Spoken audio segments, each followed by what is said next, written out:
Sorry, Blofeld, but I don't think You Only Live Twice is perfect. What? You will pay for this, James Bond. In this case, you only live once. I predicted you'd planned a trap for me, so I reset the controls.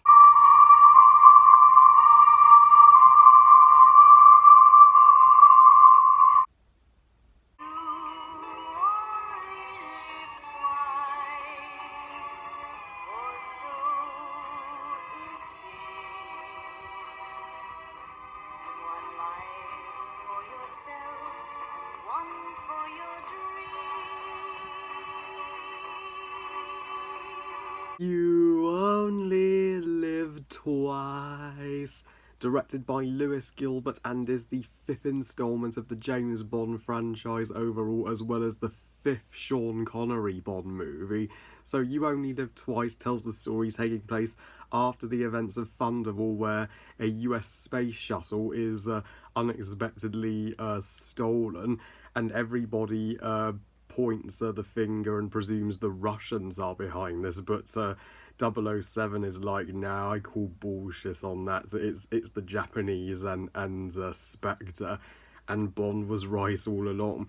So he fakes his own death and travels to Japan to investigate, so where he confronts his old nemesis once again, a Blofeld. Now, this is the first James Bond movie to be released 2 years after the previous installment, and this would be Sean Connery's penultimate official flick as James Bond. And while You Only Live Twice may fail to restore the greatness to the Sean Connery era that the first three had, after Thunderball was the first non-perfect Bond film.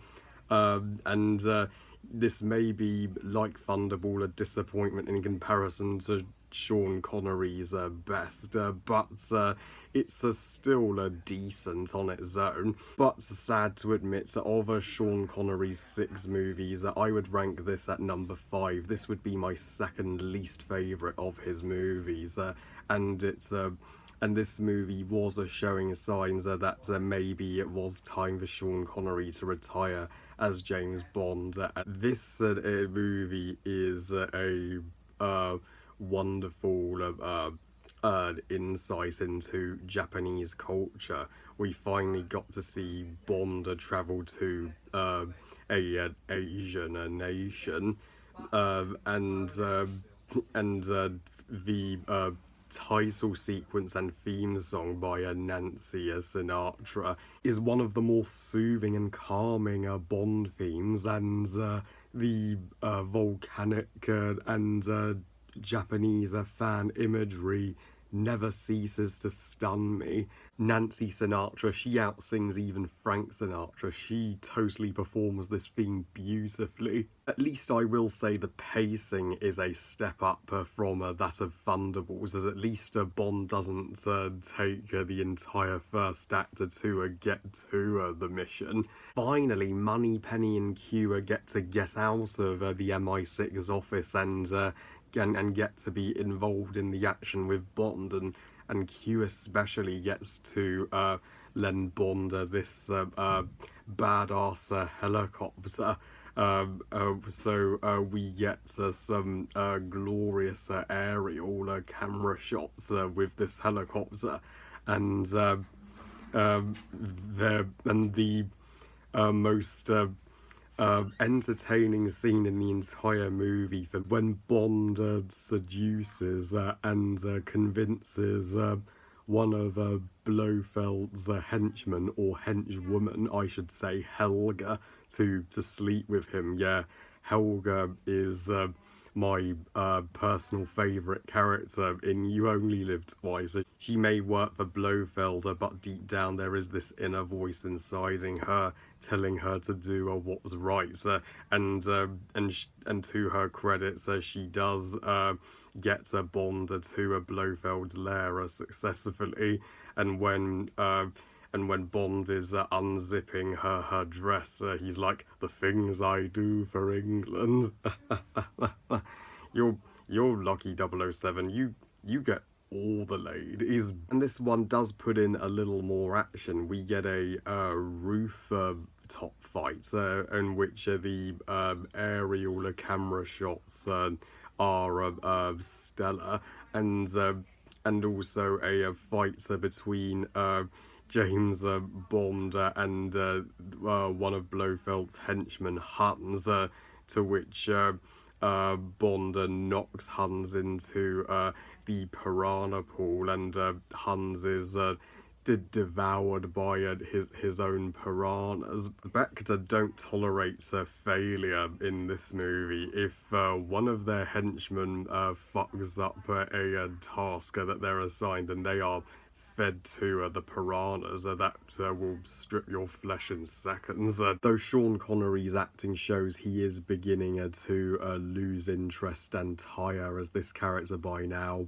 And it's worthy to note that this film's screenplay was written by Roald Dahl, the greatest children's author to ever live.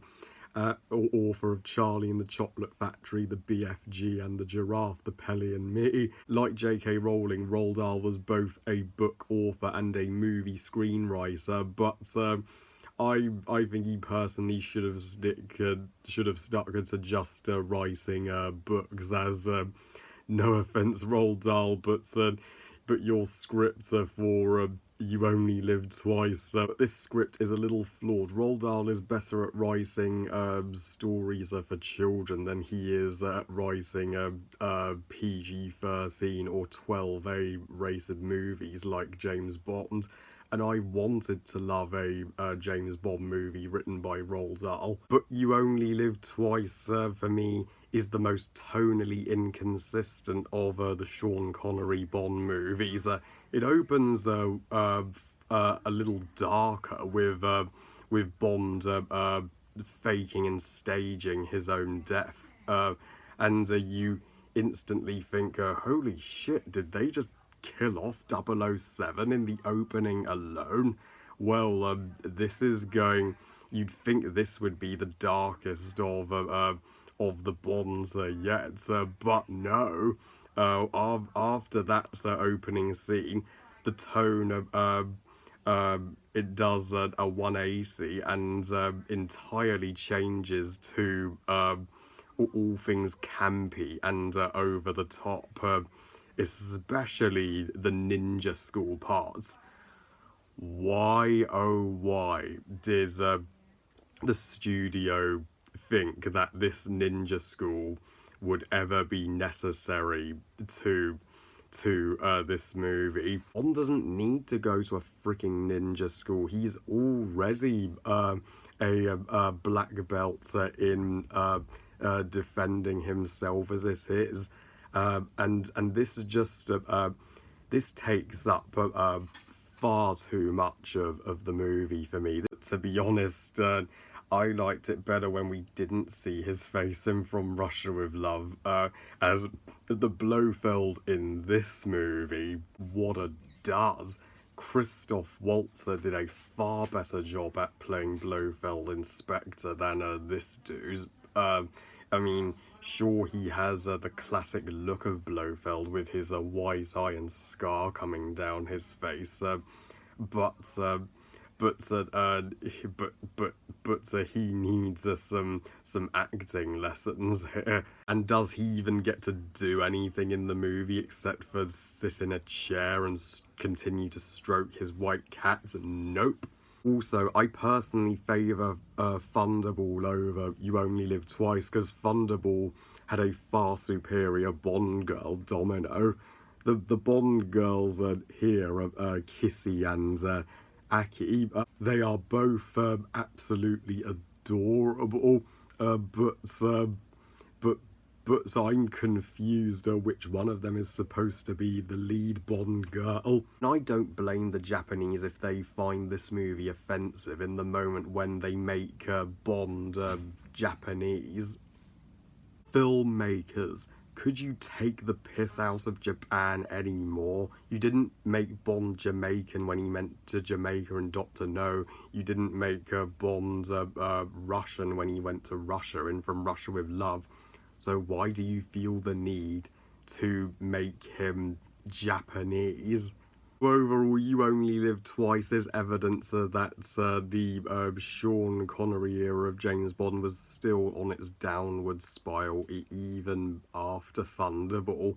I give You Only Live Twice 3 stars out of 5. Good movie.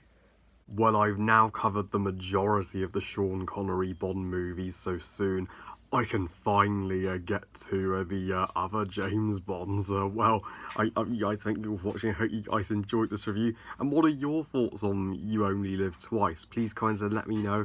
Please like this video and subscribe. Please follow me on Twitter and on Instagram. And I'll see you all next time, where I share my extra controversial thoughts on one of my least favourite movies in the franchise, on Her Majesty's Secret Service. And remember, movies are us. Bye, guys.